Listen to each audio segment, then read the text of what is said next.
Hey, thanks for being a part of the conversation. This is Forest Stories. I am the Poet in the Forest, a children's series that I penned out in the 1990s. Now, none of it would be possible if it wasn't for this forest right here in South Charlotte, North Carolina. I talk about it so much that I thought maybe it's time that you get to know what has inspired me for 30 years.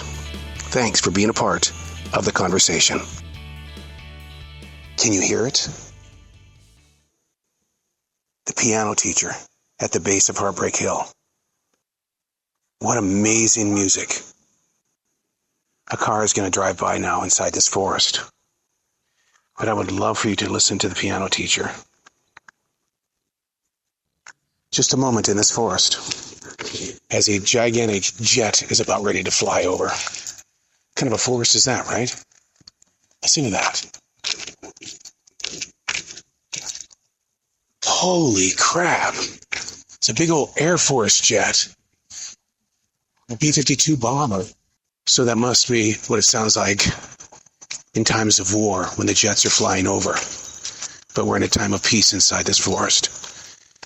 This is kind of a strange forest story this time around. Maybe it's the humanization of the forest, and it's not such a fantasy land for a poet, one who happens to write in a forest.